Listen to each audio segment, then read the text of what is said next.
Hi there, my name is Chris from Learn WP with Chris, and in this video today I'm going to show you how to create and remove add-on domains.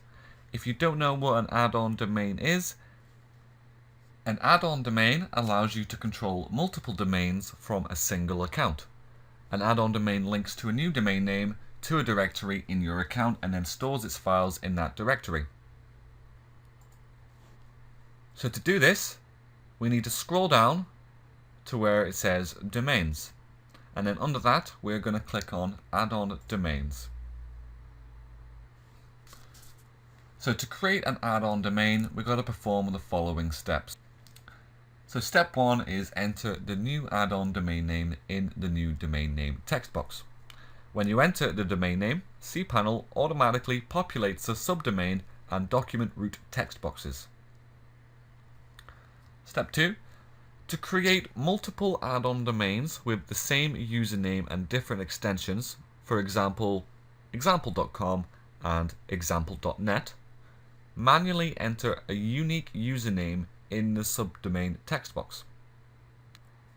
To choose a document root other than the automatically populated value, manually enter the directory name in the document root text box. So to create an FTP account for the new add-on domain, select the Create an FTP account associated with this add-on domain checkbox. If you select this checkbox, additional settings will appear. Cpanel automatically populates the FTP username text box. To select a different FTP account username, manually enter the desired username, and enter and confirm the new password in the appropriate text boxes. And then finally, just click Add Domain.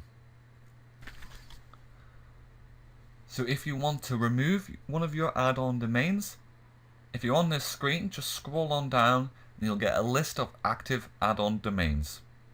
To remove it, just go all the way over to the right and click Remove. If this video helped you out, please could you give me a like and subscribe to my channel for more videos like this. Thank you and goodbye.